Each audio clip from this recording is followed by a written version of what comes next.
Appearance on Dion's Daily Dose does not imply endorsement from or by any candidate or guest. The views, thoughts, and opinions expressed by Dion Bergeron or Dion's Daily Dose are his own and do not represent the views, thoughts, and opinions of any guest. Material and information presented is for general information purposes only. The Dion's Daily Dose name and all forms and abbreviations are the property of its owners, and its use does not imply endorsement of or opposition to any specific organization, product, or service. If you'd like to support the show, please visit our Patreon at patreon.com/Dion's Daily Dose. Hello, ladies and gentlemen. Welcome to this very special edition of Dion's Daily Dose. Today, we are joined by my lovely wife, Liz. As you know, we'll talk about the campaign stuff at the end real quick, fill you guys in, give you an opportunity to learn where to learn about me, her, and other people on your ballot. More importantly, though, I want to talk about who is on the ballot, not specifically the person, but all these positions that you go in, you get your ballot, you're looking at it, and there are tons of positions on there. Cut in. Right, go ahead. No, I thought you were raising your hand like you were in school. No, I was waving at the people that are saying hi. So hi, Jack. Hi, Sean. Yeah. Polite. That's the polite thing. Is it though? Is it really? So look, there are tons of people on the ballot. Liz actually, she has the full list of the ballot so that we can give you kind of a step-by-step breakdown of what these positions are, what they do. We're not going to cover president, U.S. Congress, or U.S. Senator. I think that's pretty self-explanatory. We generally know about the U.S. Congress. We are going to touch a little more locally, though. We're going to talk about all the other ones, state reps, state senators. Governor's not up this year, but we are going to talk about the rest of them. So It doesn't matter what county you're in, really. We're going to look at LaPorte and Porter. But if you're in Lake or St. Joe, there's probably a combination of these offices that are up on your ballot. So you'll at least know what these offices are. And then you can get information about who's on your ballot at your county website. Usually like some election and who's running. You might see the ballot look like it's going to look when you go in to vote, or it just might be a list. But there should be these positions in pretty much every county, I think, this year.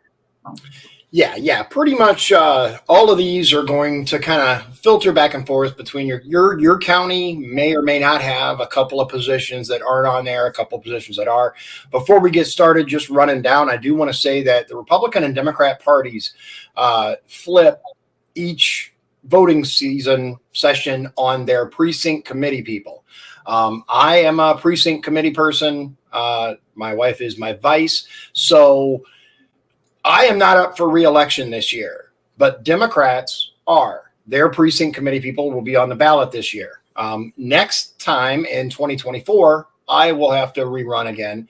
Now, one thing that both parties do share are delegates, and we'll cover those in a few minutes.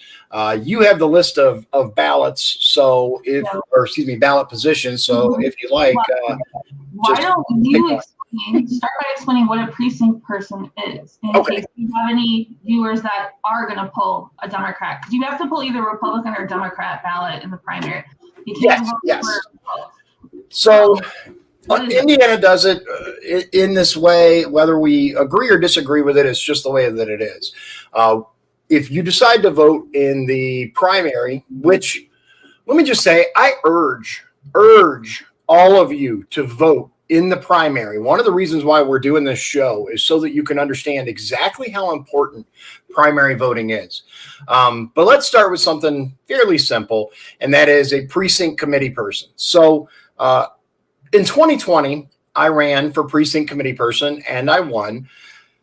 What does that person do? Who are they? They are your official contact with your party. So Republicans, you would talk to your local precinct committee person. Democrats, same thing. You would talk to your local precinct committee person. What they're supposed to do, and what many of them do, is to take a candidate around their neighborhood, introduce them to their neighbors, talk to them.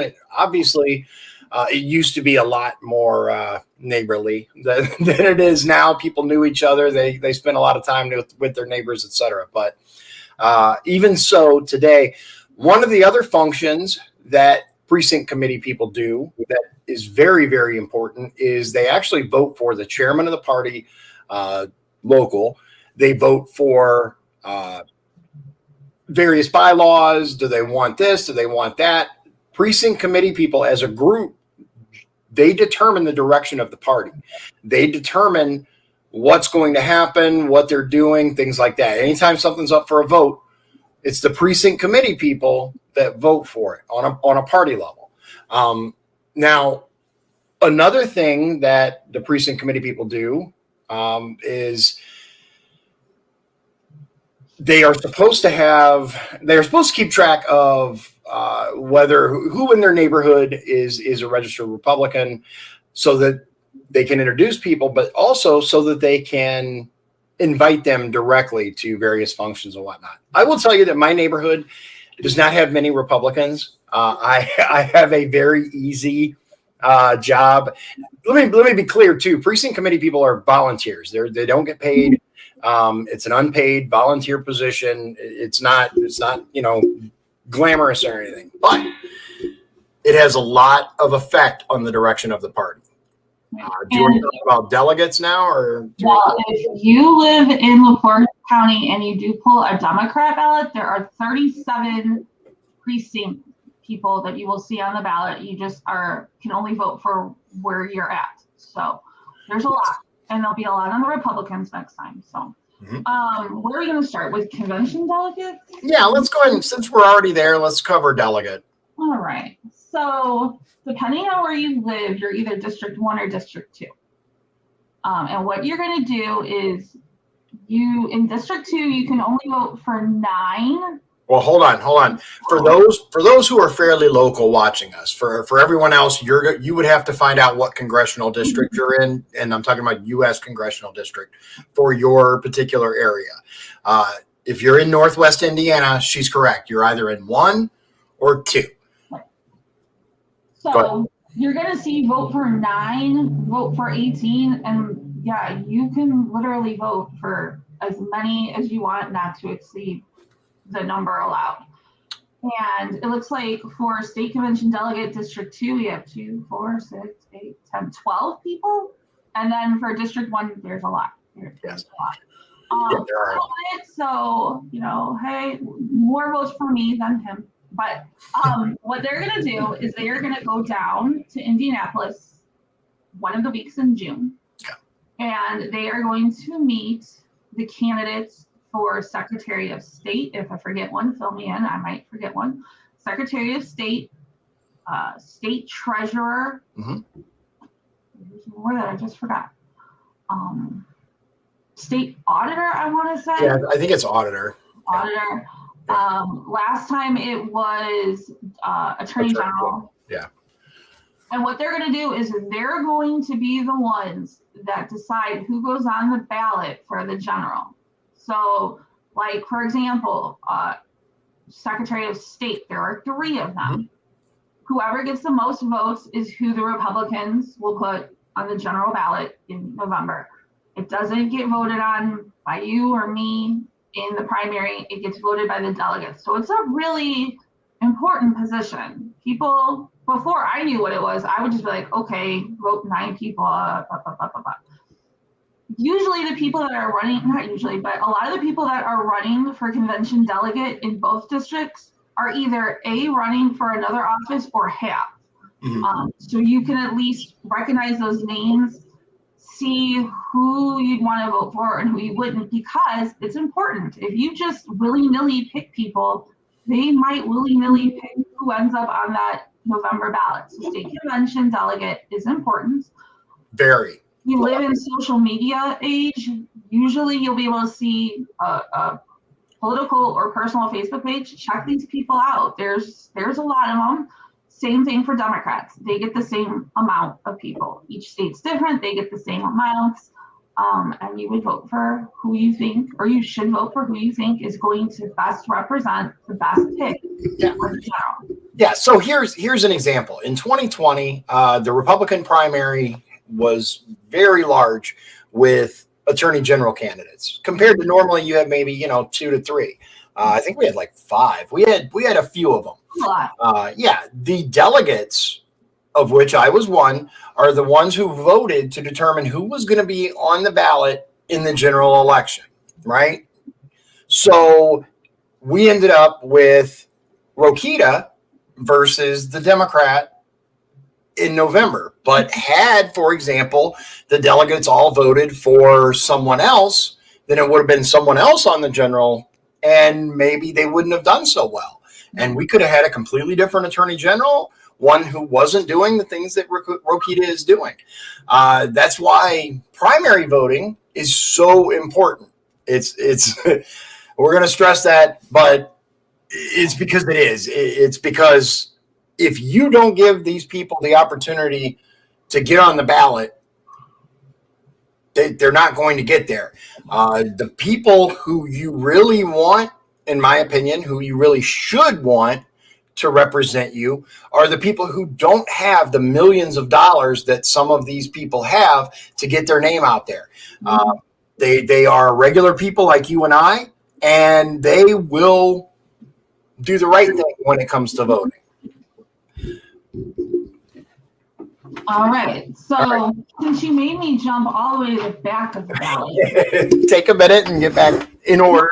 I just figured since we were already there. We're going to go from back to front. Okay. Because I think, too, a lot of people don't pay any attention to a lot of, I didn't either. So, let's talk about Township Trustee and Township Board. I think a lot of people are familiar with Township Trustee being, oh my gosh, I lost my job. I need help paying municipal rents.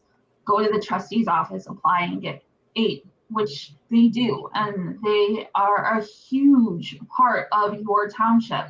LaPorte County has like 20 townships. They are the ones that if you need help, always go to them first, because even if they can't help you, a good township trustee, and I work with them professionally, should say, you don't qualify for financial assistance from me based on, and there's a lot of rules that bind them as to who they can help and who they can't. Mm-hmm. But I do know these resources. Let me get you in line with them. So if you're ever looking at, rent assistance, utility assistance, food assistance, even finding jobs, start with your trustee first. And that should be your first line of defense. Right, but the trustee is actually what they consider the last resort. You have to try other agencies and family members first. But here is the list that the state law has that requires the township trustee to perform the following duties.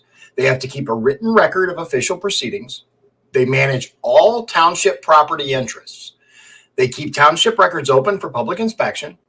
They have to attend all meetings of the township legislative body. They receive and pay out township funds, examine and settle all accounts and demands chargeable against the township. They administer township assistance, as we talked about. They perform the duties of fence viewer under IC 32-26. I'm not sure what a fence viewer does. I know. So let's say me and you are neighbors, right? Mm-hmm. And I put up a fence, and you are unhappy with it. You think it's too tall, too short, on your property line by this much. You would go to the trustee, and they would actually come out and view the fence and measure it and look at it and make sure is it right? Does it need to be fixed? That's what fence viewing is. And also, I believe they're supposed to check all the fences to make sure that they're how they should be. So they go and view the fences. So they're like the fence police. Yeah. Okay. They're the fence overseers. Yeah. They come and check the fences. I mean, they view. They don't just view, they check, apparently. They provide and maintain cemeteries. I actually didn't know this. I always wondered, who was in charge of the cemetery? I didn't know if it was the cemetery itself, but apparently Indiana Code 23-14 says that township trustees provide and maintain cemeteries. So if you have a loved one in the cemetery, and let's face it, the vast majority of us do, if the cemetery is not maintained, it's the trustees' fault. Blame them. They provide fire protection under IC 36-8, except in a township that is located in a county having a consolidated city that has consolidated the township's fire department under IC 3631-6.1. What that means is Michigan City has a consolidated fire department. That means they cover all of Michigan City. It's not just Michigan Township. It's also another township. If they work together, then it's no longer the trustee's job. It is someone else's job. They have to file an annual personnel report under IC blah, blah, blah. Provide and maintain township parks and community centers, destroying detrimental plants, noxious weeds, and rank vegetation. Now, this is interesting. I actually didn't know this. According to Indiana Code 12-20-16, providing insulin to the poor. Now, I would like to, personally, I'd like to know more about that, because I know of a number of people who cannot afford their insulin. Thank you very much, government. And could really use the help with this. I wonder, is this just an extension of the other thing that they do, or is this a whole separate thing? Do you know, babe? I don't. I've never heard of that before either. It's something that, definitely ask your trustee candidates about, but I did not know that trustees handled insulin. Yeah, I didn't either. I'm gonna look this up while we continue, because that's very interesting. But and then finally, performing other duties prescribed by statute. Now, it had mentioned earlier about attending all meetings of the township legislative body. Now, you think of the trustee and you think of, the person that you go to get assistance with, but I guess I knew, but I didn't know that there is actually a township legislative body, and that's the next position. Township Board. Yeah. This is basically who the trustee goes to and says, here's my budget, here's what I'm working with, here's what I want to do with it, and they approve or deny that budget. So they have to be in tune with what is going on in their community just as much as the trustee to know, is this budget appropriate? Do we need more? Do we need less? So in some places they call them township advisory boards. In LaPorte County, on the ballot, it just says Township Board member. I have seen signs and Facebook. I kind of like that before people looked at this election, this office as meh, it's not important. And now we're seeing individuals having their campaign Facebook pages and signs and events because they realize that it is important. So you may see signs saying advisory board, township board. It's the same thing. Yeah. Township board, township advisory board, they're the same thing. And she summed it up quite well. They basically hear the trustee's budget, say yes or no, and then there you go. And I believe every township, be wrong, I believe every township trustee that is sitting currently is running for re-election. So if you see that your township trustee maybe isn't doing what they're supposed to do and they have a primary candidate that's running, I don't believe there's any opposed on the Democrats. There may be on the Republicans, I'm not sure. But if you see someone not doing the job, look at the primary candidate and throw your support behind them, because township trustee is super important. And Paul says township should be eliminated. Now, I don't know. I'm going to be the first to tell you, I don't know enough about that to make a decision about it. But I will say this. I get elected. It is something that I will definitely learn a lot more about and see what would be best for the people of my district. That's something that's going to be determined on a state level. Your township is not going to be able to vote for whether or not to get rid of themselves, I don't believe. But that's why it's little things like that as well, Paul, that are so critical in the grand scheme of things.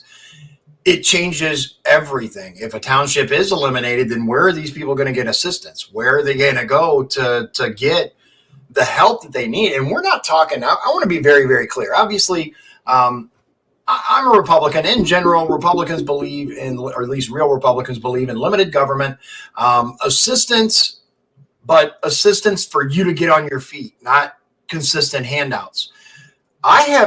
When I was a kid, my mom was on public assistance. I know about food stamps. I know about those green NIPSCO bills. I know all about the township trustee's office. We were a regular site, and it wasn't because my mom was lazy. It was because my mom was disabled. A lot of people that get Social Security do not get enough, not even close. So just bear that in mind before we, especially, we're going to have a guest on at some point, I'm sure, who is going to say the welfare system is broken. We need to do away with it. These are things that we need to keep in mind. Not everyone on welfare, I wouldn't even say half the people on welfare are there because they want to be. They're there because they have to be. So moving on to the next position. Okay, so the next position after Township Board, I'm kind of reading the ballot backwards. We have County Council. Oh. In Porte County, there are two, everything's staggered. Mm-hmm. So last election, they had two commissioners that were up for re-election and one wasn't. This year one is and the other two aren't. So now we have two positions for County Council, District 1 and District 4, that are up for election. And I know in the Democrat side, it is uncontested. It is contested in the Republican. So there are two individuals for each District 1 and 4 that are running. So what they do is they are the purse strings of the county. They are the ones a commissioner can say, hey, we want to start a drug enforcement advisory board and we're going to need $10,000 to do it, for example. Right. They say, yes, no, and they fund it. If they don't want to fund it, it doesn't get funded, and it is not that person's fault. It's just the council didn't fund it. So they control the purse strings, they control the budgets, they control how the money is spent, they control how the ARP funds are spent.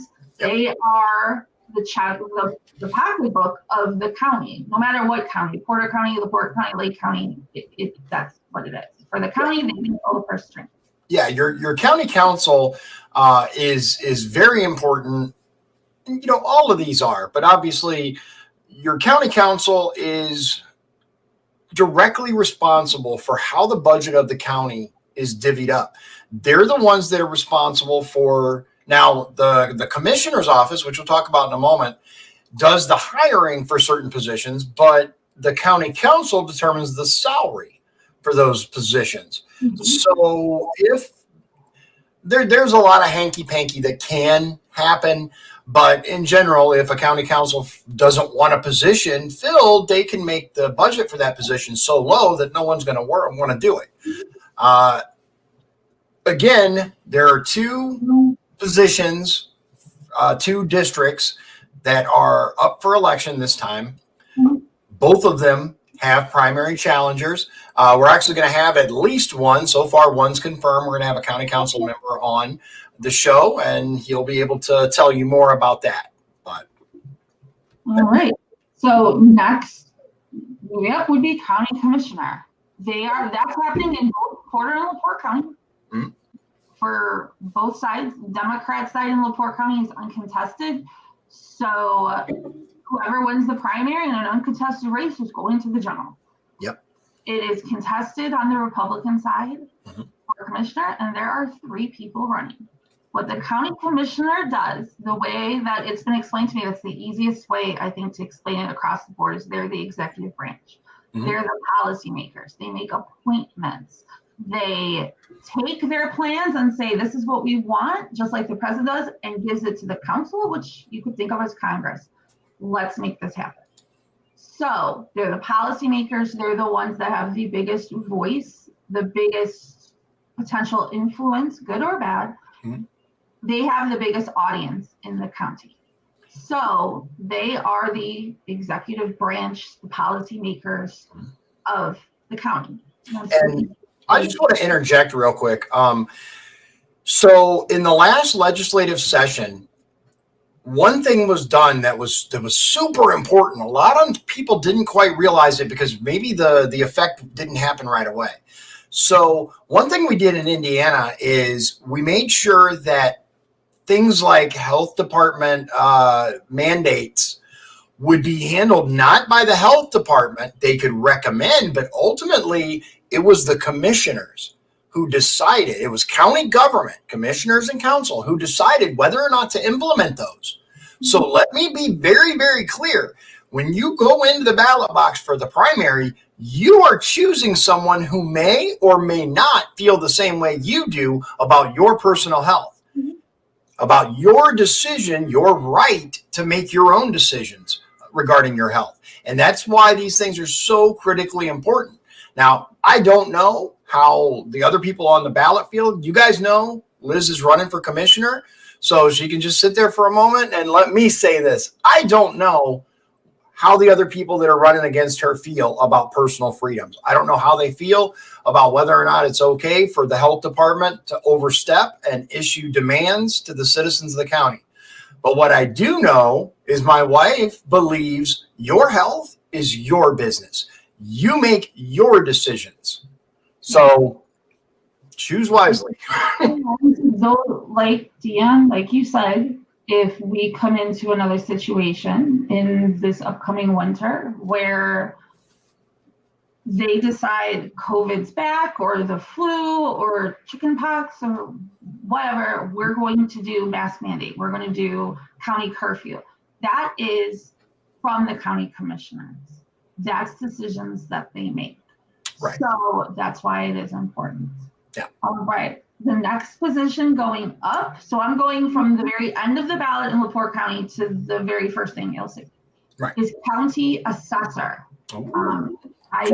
There's one candidate on Democratic side. Let me pull that up. And then one on the Republican. So I don't believe really that you'll see much of a campaign on those until May 4th, when the primary season is over. So while you're looking that up, the county assessor is the public official that's responsible for determining the value of properties for tax purposes, right?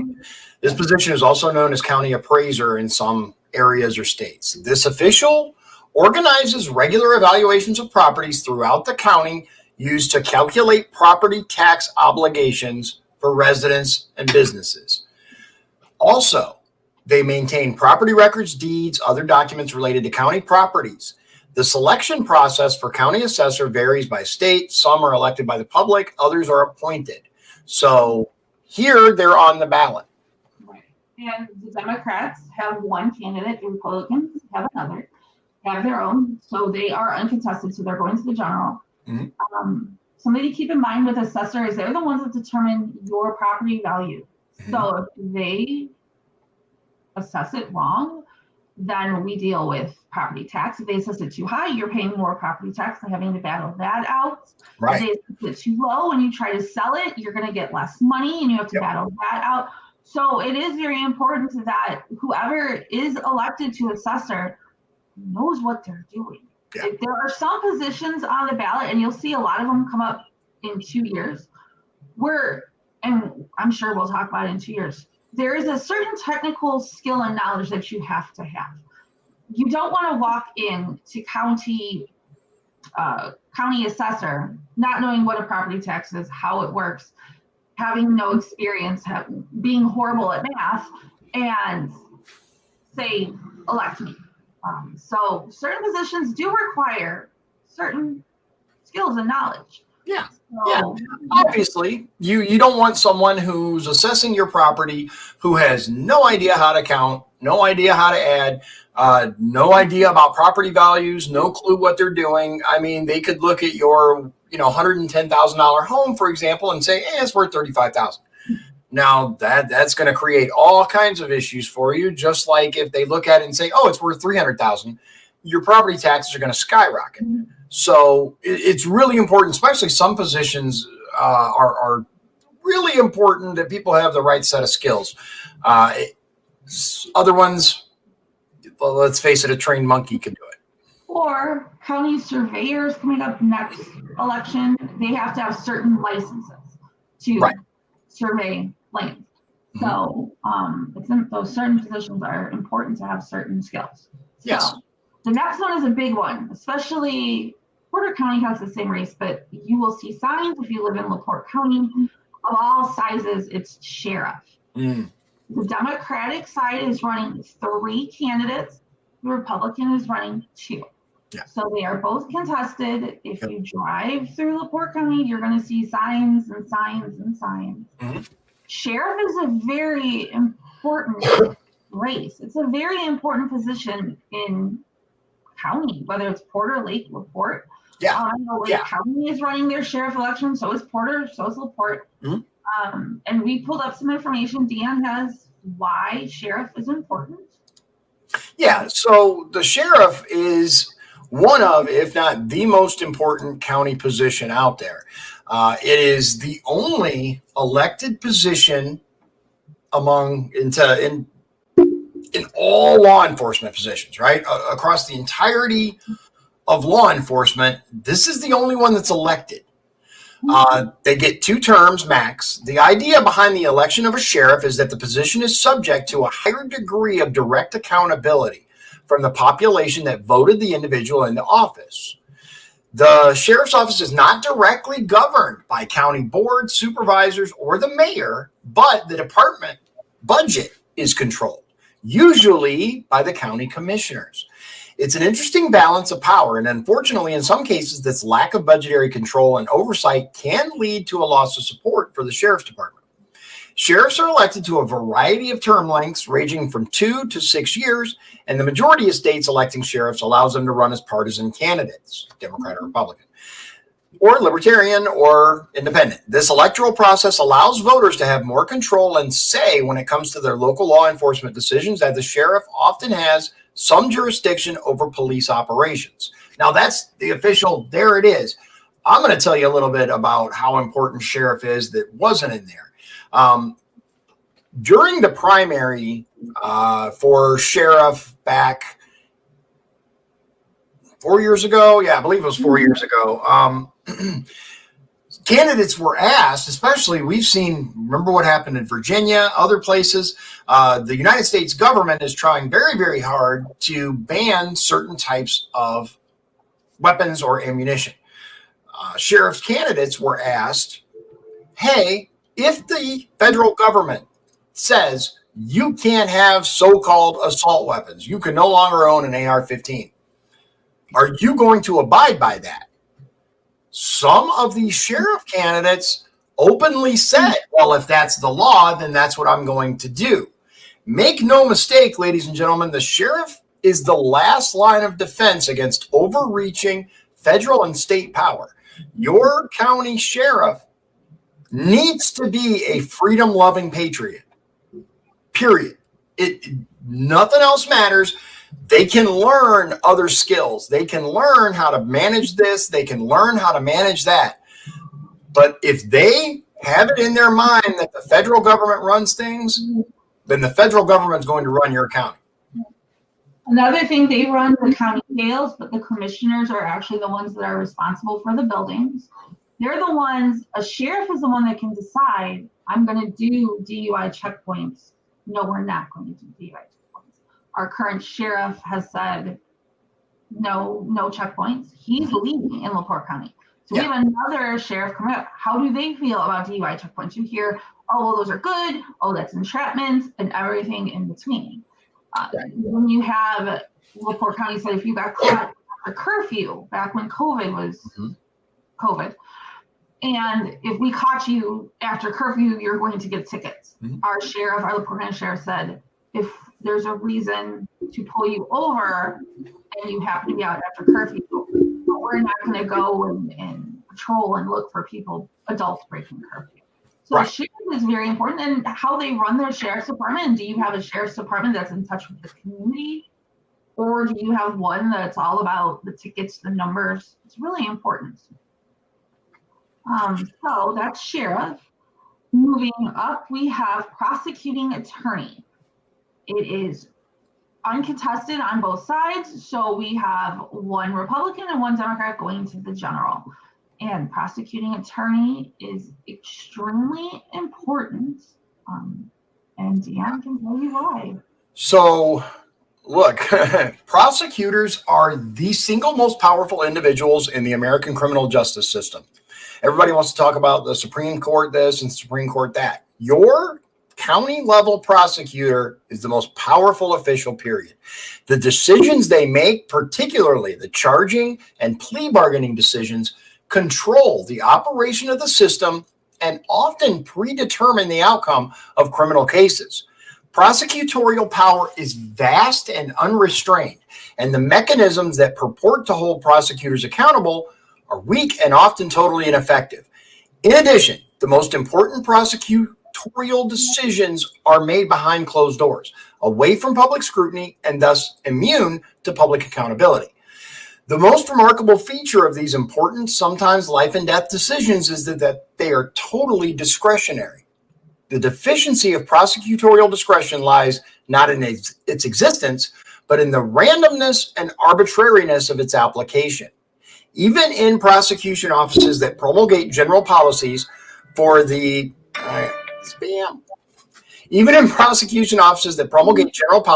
prosecution of criminal cases, there is no effective mechanism for enforcement or public accountability. Self-regulation by prosecution offices is largely non-existent or ineffective, and the United States Supreme Court has protected prosecutors from both public and judicial scrutiny. You know, so many people say, oh, I want a attack dog prosecutor, one that's going to go after everyone and get all the criminals and put them in jail and get them. That's good. They have to be able to apply the law fairly. You also could be a person that one day is standing in that courtroom, and do you want that attack dog prosecutor if that's not applicable? Look at how they apply the law. Look at how they view how they apply law. Is everything a death penalty case? Is nothing a death penalty case? Really get to know your prosecuting attorney candidates, because they are so important, because it could be you or your family one day wanting the prosecutor to go after them, not wanting the prosecutor. Mm-hmm. And it belies a larger underlying problem here, and that is when you go in and you choose prosecutor, most of us, myself included, in previous elections had no idea, A, how important this position is, and B, whom I was even voting for. A lot of times people don't do their research on some of these critically important positions. Regardless of how you feel about the man, George Soros has poured billions of dollars, hundreds of millions at minimum, into various prosecutors' races around the country.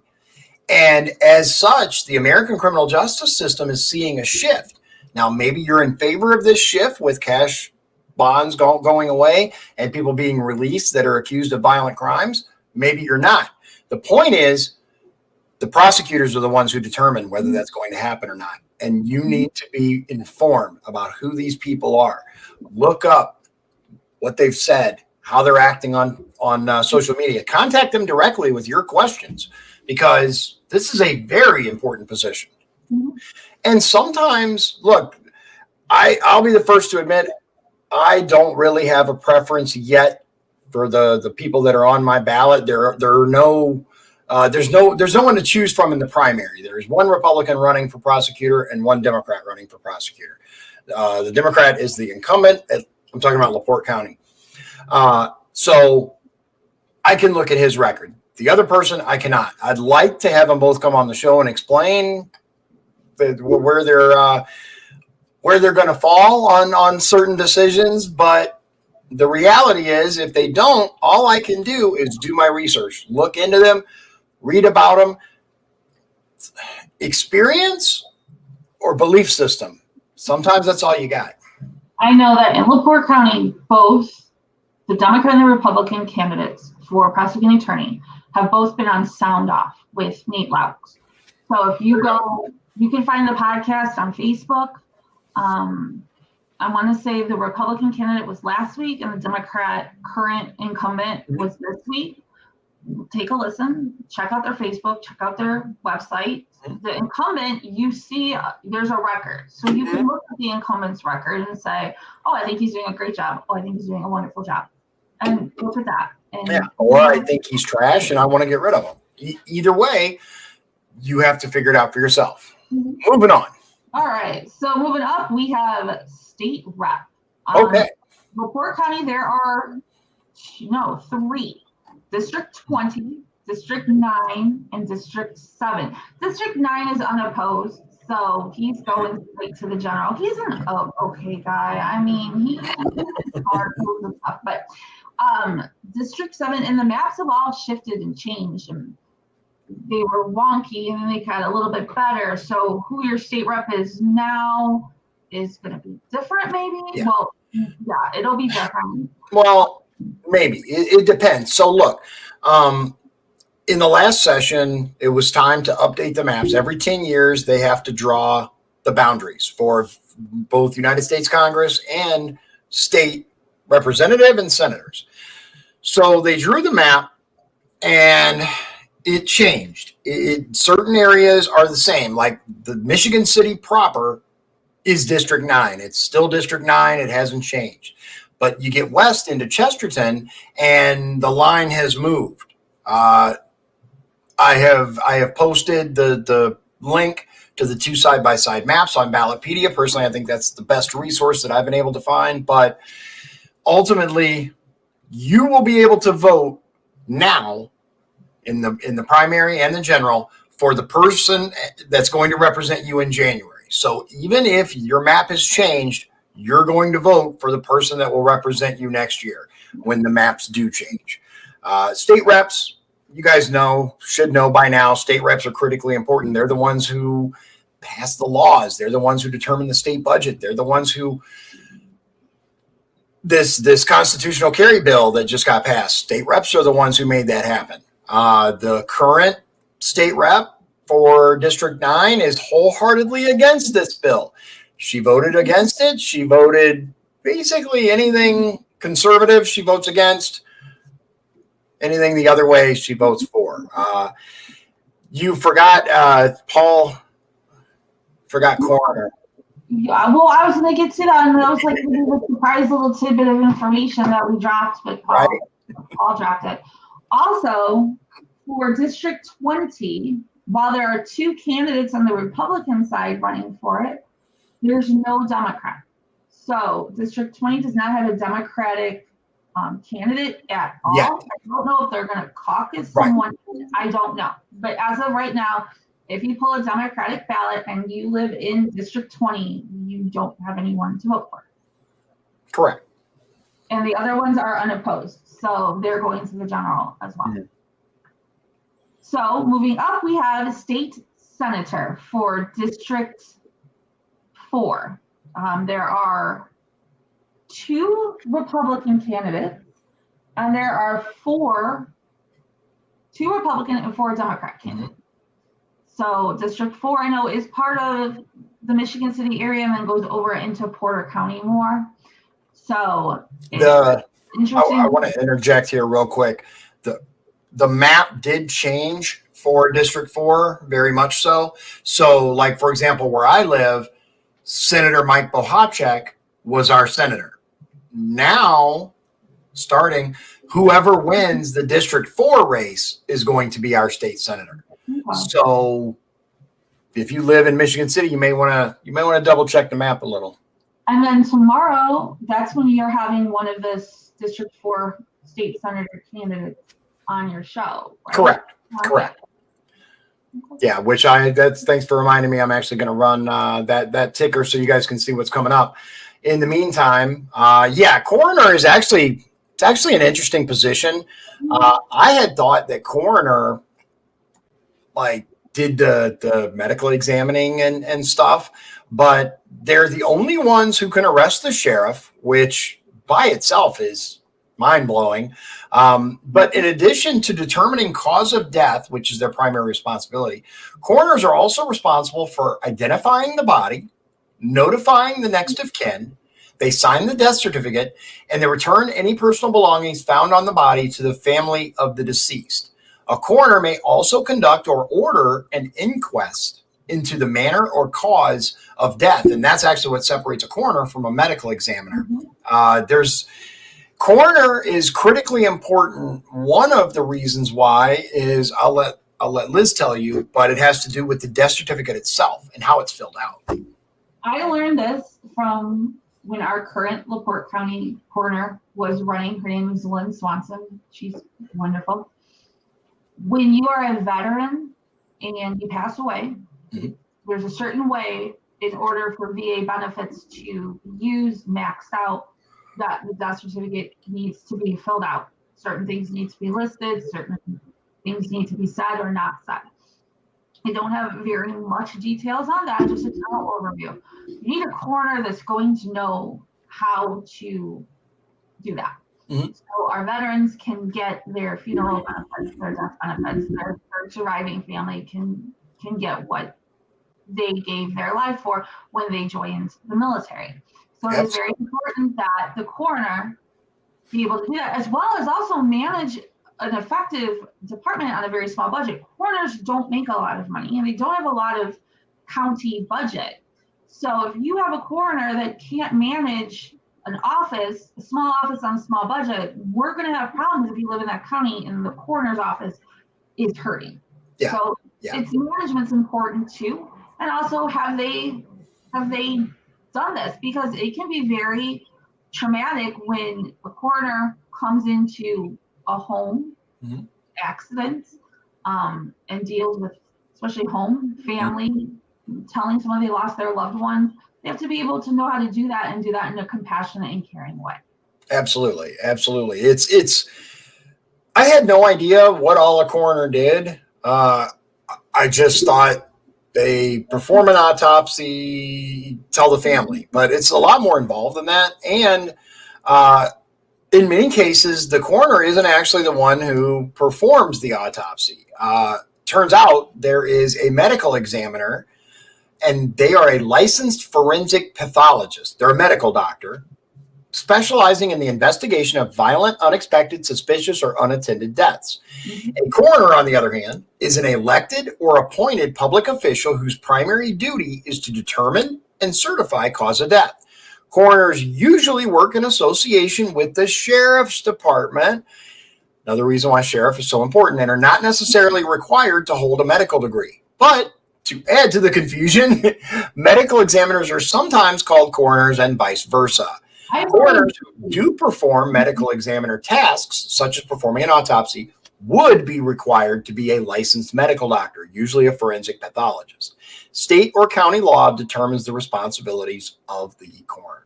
I blame the movies, because how many times in television shows and movies do they say, call the coroner, and the coroner would come, scoop the person up, and then next thing you know, you're in the autopsy with the coroner. So it's two different things, but they're equally as important. And the coroner has to be able to have the knowledge and compassion. So that's coroner. Moving up on the LaPorte County ballot, we have our U.S. State Congress. So do we cover recorder? We don't. It will in 2 years. But no, I mean, but we didn't cover what it was, right? I didn't. We covered assessor. I don't think we covered recorder. No, we didn't cover recorder. Okay, let's do recorder real quick before we go up. So the county recorder was actually the first constitutional office in county government in Indiana. The United States Constitution provides every individual the freedom and right to own property in their name. That freedom is protected by the county recorder. It is their responsibility to maintain permanent public records of legal instruments involving real estate, deeds, mortgages, liens, leases, plats, military discharges, personal bonds, and several others. So your home that you may own, the recorder is who makes that official.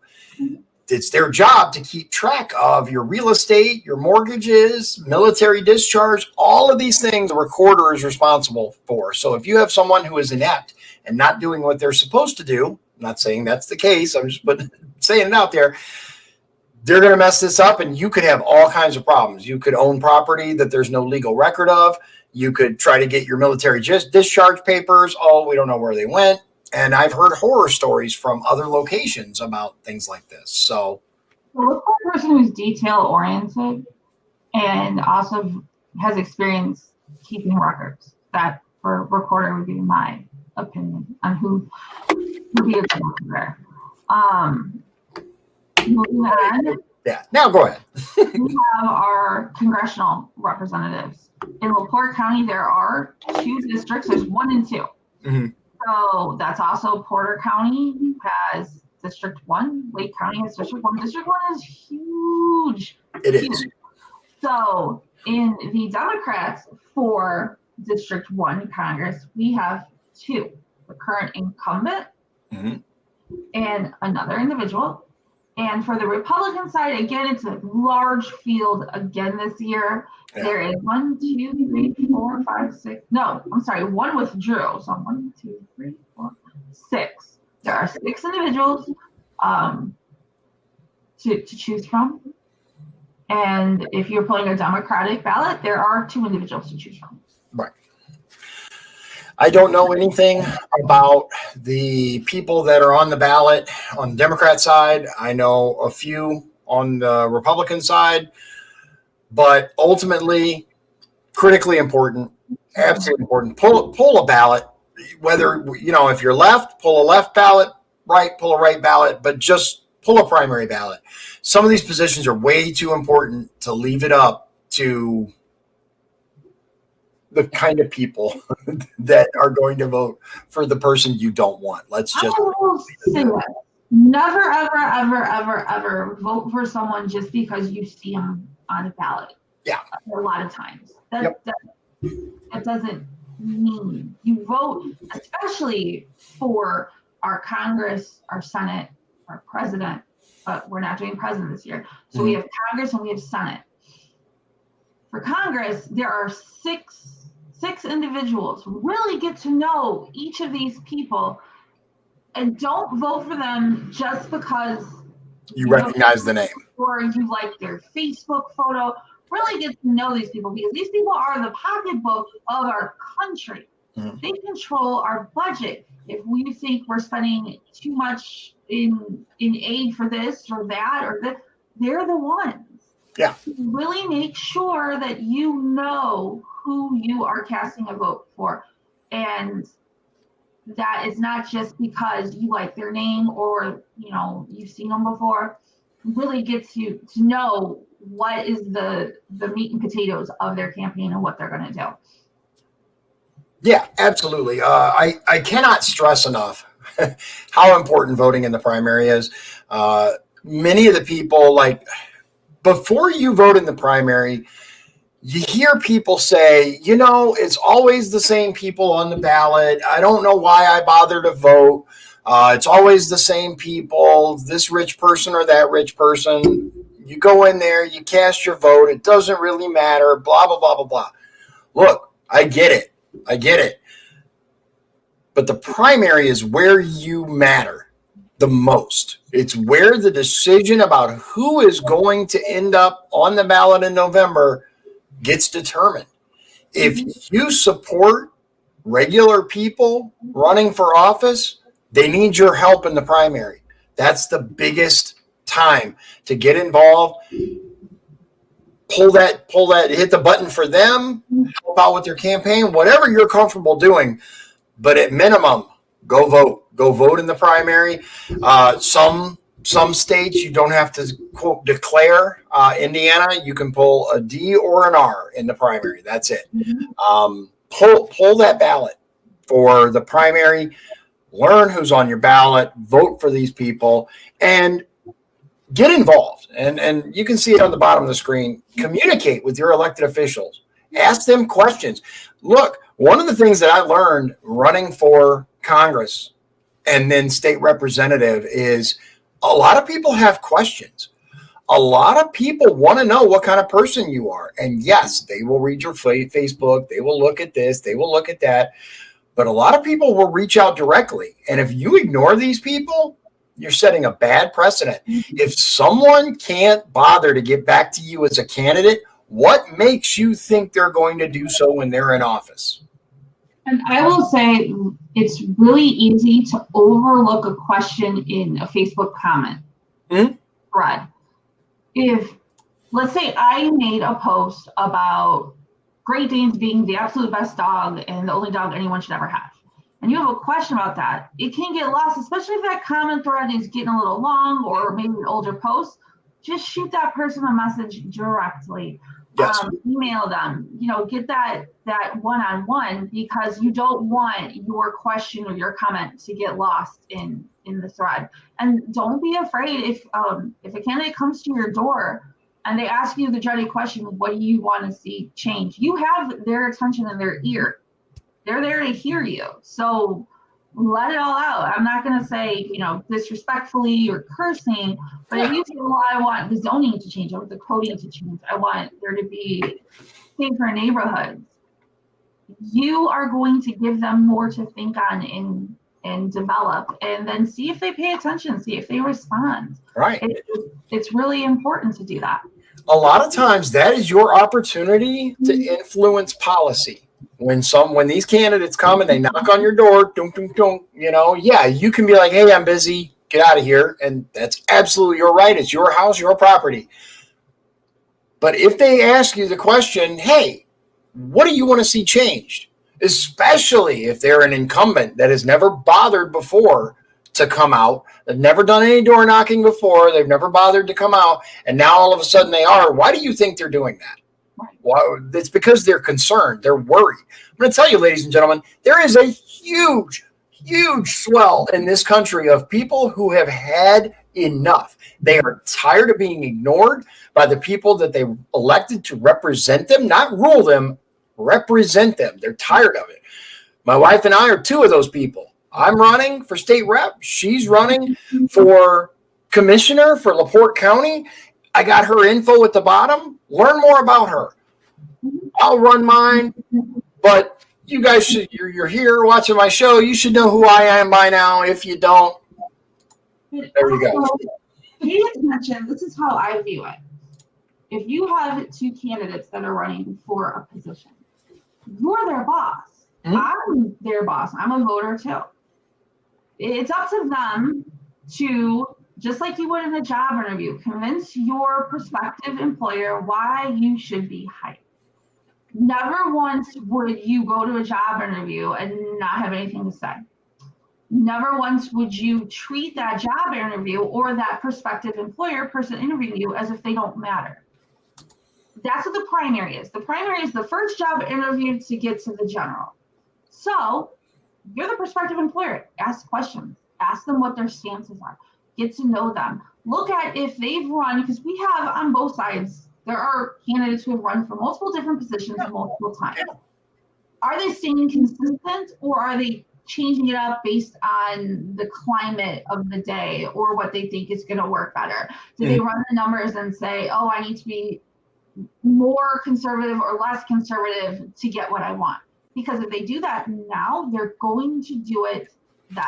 If they want to share what they're going to do for you in that position, then that level of, I don't want to talk about it, is going to carry into the general and into that position if they're elected. Yeah, so, absolutely. You're the boss. This is your first round of interviews. You have the power. And don't forget, we forget sometimes, oh, well, they're leading us. No, they're there to represent you. So find the candidate that you see consistent and you feel has the right ideas to move the county, the state, the city forward. And I really think that sums it up. In general, if you have a candidate who used to say this and is now saying this, what's going on here? Why did they change their mind? Now, I'm just gonna say there are things that I changed my mind on.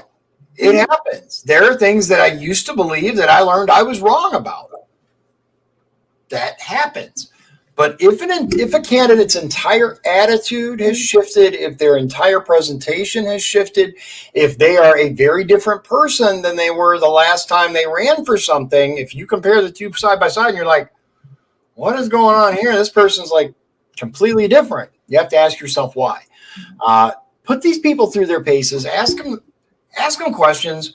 And this goes for all positions, all the way up the ballot. Now, obviously, the more high profile the position that they're running for is, the less time they have and the more likely a staffer is going to be the one to answer your questions. But there are the local races. There's no reason these people can't answer you other than they don't want to. If they can't say, I feel like this, or I believe this, when you ask them something, how are they going to be in office? So that's really it. There are, and you know what? That's true. That's absolutely true. There are those who talk the talk and those who walk the walk. And that's really what it comes down to. You have people who talk. And then when the time comes, they don't want to put their money where their mouth is, as it often happens. But now we have one more position that's going to go for pretty much everywhere, and then there are a couple county positions we forgot. The last position, which has gotten a lot of negative and positive press, is United States Senator. Each party has one candidate going forward. So they're going into the general. They don't have any primary opponent. There's been stories on that. There's been stories on there was and now there isn't, which is why this ties into why voting in the primary is so important. In layman's non-political terms, both parties decided that a rule to run as a Republican or as a Democrat had to be you voted that party ticket for two primaries. So you voted Democrat in two primaries or Republican in two primaries. And it's kind of tricky which primaries there are. So Dion knows a little bit more than I do.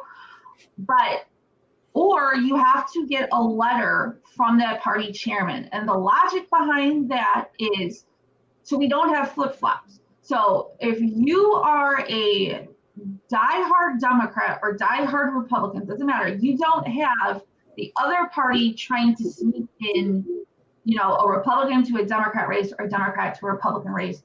It keeps the parties more centrally organized. Now you can run as a libertarian. They have their own, I believe, rules too, but you can run as an independent and vote for whoever you want in the primary. But to be a Democrat or a Republican candidate, there is that two primary rule. Yeah. So it used to be one. You only had to vote in one primary, and then you were able to run as a candidate for either Republican Party or Democrat Party. The Libertarians do it differently. The way that theirs is set up, there's a convention and they vote their candidates on the ballot. I don't know that much about it. We're going to have a couple of Libertarian candidates on later in the month. But in general, the reason this was done is because we have a number of people that suddenly pop up on the ballot as, say, a Republican when they have a history of voting Democrat in the past. So do you think that they really changed their mind or what? I know that in Michigan City, for example, the current mayor, and I'm not going to get into any candidates or how I feel about them, but prior to the 2020 election, he was a Democrat. He was voted, or 2018 or whenever he got elected. I don't remember now, but he had run as a Democrat for state rep. He had run as a Democrat for several different things. And then he completed whatever was necessary, whether it was voting in a primary or getting a letter from the chairman stating that he was a Republican. He was elected as a Republican, and now people are unhappy with the way that he's governing. Some are not, but I'm hearing a lot of people say they're unhappy, put it that way. Did they really think that he was going to rule, to represent, to be a Republican / conservative mayor, or not? That's what they're hoping to avoid.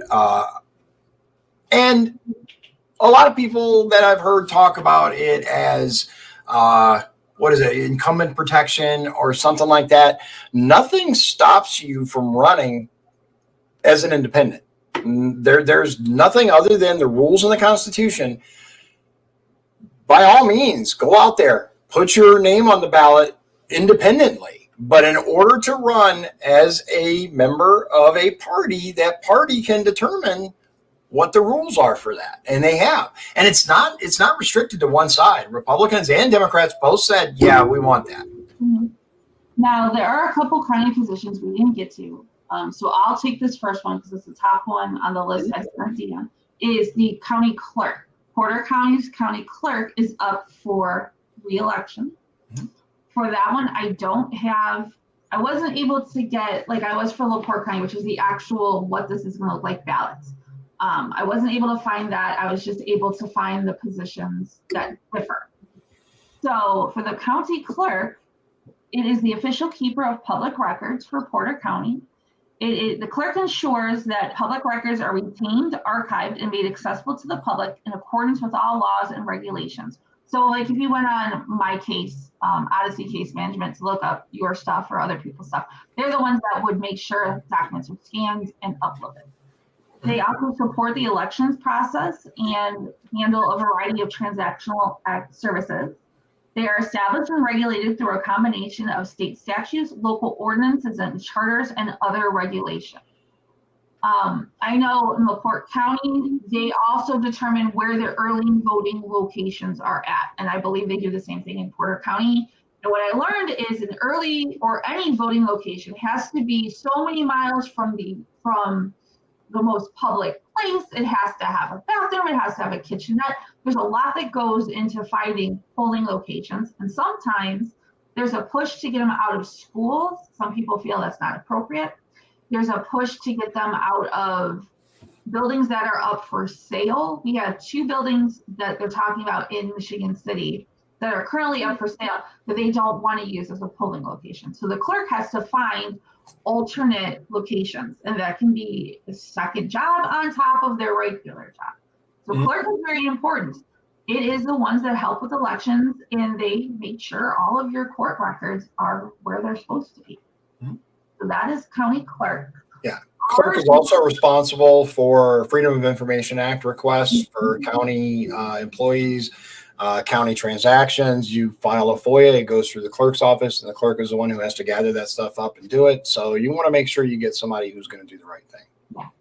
I know in LaPorte County at the last election 2 years ago, it was a very intense race. I believe it's always going to be an intense race. The next position is county auditor. And Dion, do you want to tell them what a county auditor is? I mean, I don't have the thing. I looked on the auditor. What? I have it. Yeah, you do it then, because you didn't put it on the thing you sent me. I did. It's not there. I just don't see it. You go ahead. I did a bunch of them, so it's your turn. You do it. You do it. Okay. The county auditor is a public official that is responsible for maintaining county budget records and other financial documents for county government. Positions can be called a county controller, a county auditor controller, or comptroller. They may be tasked with regular audits of the county's financial records, fiscal analysis for county and state officials, and financial reporting to county government during budget discussions. In LaPorte County, our auditor is a financial professional, and he is very, very dedicated to looking at all of the billings to make sure the county, in his words, that the county is paying what they should. I think we do need to make sure, every county should make sure that if they're getting a bill, I wouldn't pay a bill that I just got in the mail and had no information on. So I don't think the county should either. So the county auditor is they are the gatekeeper to wasteful spending. So that's what the county auditor does. Right. Let's see, we talked about that. I found it right after you said. I know, because I said it. Counts there. Couts Town Council is also up in Porter County. Town Council just manages the town. Depending on how big or small the town is different duties, but they are the presiding board over the town. They help with the budget. They make sure projects go through. And Couts is, I love Couts. I love them. But they are a small town, so if you're in Couts, these people are most likely your neighbor. Really stalk them on Facebook, stalk their campaign websites, and if you see them in the grocery store, just like me, I'm at Meijer or Aldi, I think every day because the teenage boys eat a lot. If you see me, you have to listen. You have to elect us because we need to feed our children. They are eating everything, absolutely everything. We have multiple teenagers in the house, and they won't stop eating. I'm just kidding. Go ahead. So you'll see me at Meijer or Aldi because I'm always on the hunt for red bag chicken, and sometimes it works and sometimes it doesn't. Stupid supply chain issues. Anyway, if you see me at the grocery store, just say hi and grab me and ask me questions. I love answering questions, and if I don't know the answer, I'll be like, let me look that up and get back to you because I dig research and data and all that weird stuff. But don't be afraid to say hi. I am your neighbor. I am your fellow mom, the driver who, you see at the red light jamming out in her own private concert in her car. So, I'm a regular person. Say hi. Let's talk at Meijer. Let's grab coffee. If you don't want to talk at Meijer because, I get that. I'm always open to going grabbing some coffee and learning what people's issues are because there's stuff I learned. Like I thought ditches clean themselves. I didn't know. Then I learned that you have to clean a ditch. I thought the water that floats. You need to stop saying that because it does not reflect well on you when you tell people you thought ditches clean themselves. Though I share that because so many times people think, oh, I didn't know that, so I should have, and I'm not, shame. No, we learn something new every day. Yeah. But you didn't really think they cleaned themselves. You just thought the property owners, the people who lived there were responsible, right? I didn't know county was responsible. I didn't know that LaPorte County was, I learned this fact and it broke my heart, was the 5th county. We're number 5, not for good things, but for drug overdoses. So because of the opioid crisis. So when I learned that made me very, very sad. As a mom, when I learned the story, it made me very, very sad. But it's making me a better person. So it's a win. So if you see me, stop me and say hi. If I look angry, it's probably because I can't find something at the grocery store, but I'm not mad. But we're regular people. I think there's a lot of regular people running this year, and it's really, really good. Oh, in June starts the school board election. So that's happening in LaPorte County as well. And school board is basically the governing body for the schools. Regardless of how you feel that they need to change one way or the other, get to know your school board. Yep. It's a nonpartisan, it's supposed to be a nonpartisan position. Get to know your school board because they do things like update textbooks, approve the budget. If you think they should go on more field trips, if you think we need new biology textbooks, the school board is the one that's going to handle that. Yep. So get to know those school board candidates as well. Mm-hmm. I know Facebook is making it really easy for people to run even a very simple campaign. So even though like my kids think Facebook is uncool and they would never be on it, it's still a really good place to find candidate information. Yep. And there's a comment from the reporter. If you can't speak out on controversial issues when running, I don't expect you to if elected. And that's true. You have to express your opinion on something, whether it's a liked opinion or a disliked opinion. And if you're too afraid to say it now, you're not going to talk about it when you're elected, and you're going to do exactly what you do during the campaign is going to bleed over into when you're elected. If you don't want to talk to people, if you want to be a secret squirrel, that's going to happen. We've seen it every elected official that makes promises and promises the world, and then they get elected and then they forget about you. Mm-hmm. We see it all the time. So yeah, talk the talk, walk the walk. And what did I hear? If you're not campaigning in places that make you uncomfortable, then you're not fit to run. You have to go and have those hard conversations and see what you stand for. Absolutely. So we're at an hour and 15 minutes now, so we're going to wrap it up. I'm actually hungry. I don't know about you, but I'm starving, so I'm going to go get food. Thank you for joining us. As always, my lovely wife is running for commissioner for LaPorte County. She needs your vote in the primary. Go in, pull a ballot. I want to say this. I have heard people go, well, I can only donate $5, $10. I don't have any money to donate. I can't help. A candidate, if you can't donate financially, a candidate will always take your time, your skills, your back for a shirt, your yard for a sign, your vote, your voice, especially your voice, to tell other people about them, word of mouth. So you can help. If you can't help financially, because it's hard right now. Yell about them from the rooftops. Yeah. Put a sign in your yard and maybe go door knocking with them. So you can donate more than just money. That's going to make a huge difference. Right. Yeah. And not only that, don't think for a moment. One thing that I want to clarify, especially these big campaigns like senator and stuff like that, cost millions of dollars. So you look at something like that and you're like, my $5 is not going to matter. Local races are a lot cheaper to run than these multi-million-dollar campaigns, and $5 helps. If 10 people donate $5 each, that's $50. That's several signs. Let's be clear here. Every little bit helps. So hit her up. Most important, vote for her in the primary. That's 100 signs. If 20 people donate $20, that's 100 signs for the candidate. Right. Depending on the price of signs. But yeah, in my case, I'm unopposed in the primary. I'm going to the general either way. But by all means, pull that R ballot. Make sure the people you want to see in office are going to be able to be on that ballot in November. Pull that ballot. Vote for the person you believe in, the person you've learned about. If you don't know anybody, just leave it blank. Leave it blank. Look at a position and be like, nah, I don't know either one of these idiots.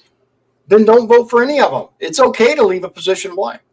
So without further ado, again, yeah, Paul's right. Volunteer, get a shirt. Let's see here. Get a shirt, get a sign. Yeah, all of that stuff. Graphic designer, donate your skills. Donate your voice. Your voice is the biggest thing. Signs don't vote and dollars don't vote. People vote. So the voice is super right. And you just stay quiet for a moment. I'm going to address something really quick. So I love watching you both duck the issue because the party leadership told you to kiss the ring. So let me just do this. You don't have to be a millionaire to support secret trials for First Amendment activists. All right, so look. Apparently, there was something that happened with this guy who his name is Chris Throgmorton. He came on the show with Joe Haney. He has an active case against the county. I have no idea what the case is about or any of that stuff. What I will say is I support everybody's right for First Amendment audits if you follow the rules. There was something that happened with him and the former party chairman with a phone. Go look up his page, look it up. I have said in as many ways as I can that I support the Constitution. I support your rights. What happened to you was wrong. I fully believe it was wrong. I don't know what more you want, dude. Like, I'm just going to lay it out. Like, do you want me, or do you expect me to host every show and say, this is wrong, to run a banner? I'm not going to do that. I feel bad for you. I support your rights as they pertain to the United States Constitution and the Indiana Constitution. But other than that, I don't know what more you want. And you're always welcome to come and watch the show, to drop a slew of comments. but I'm not going to pretend for a moment that I'm some kind of party favorite or anything like that any of that. Neither am I. The only ring if you're running for commissioner, you should address the current commissioner's endeavors. And she has told you where she stands on it. I have told you where I stand on it. But you are literally involved in legislation right now, talking about it and telling you, hey, this is going to happen. This is not going to happen. I support this. I don't support it, is irrelevant. It's irrelevant. I support people's rights always. But the legal system is where these things are determined. So that's the best I can do. And that, you know what, dude? That's what I told you too. If that's what it takes, if your rights were violated, then yes, sue. That's what the legal system's for. Otherwise, again, I don't know what you're asking for. So unfortunately, we're out of time. So I've offered for you to come on. We can talk about it if you want, or don't. You'll have to wait till after primary season because I have candidates coming on. But you're welcome to join me. We can have a real discussion. We can get it hashed out. I don't know exactly what you're looking for. Every time someone says something to you about it, it's not good enough. So, all right, man. Enjoy. That's all I can tell you. Thanks again for joining us. I appreciate it. God bless you. God bless Indiana. And God bless the United States of America. Thank you. If you'd like to support the show, please visit our Patreon at patreon.com/Dion's Daily Dose. This has been Dion's Daily Dose, hosted by Dion Bergeron. Executive producers Sean Holgram and Michael Beebe. Copyright 2022. Dion's Daily Dose. All rights reserved.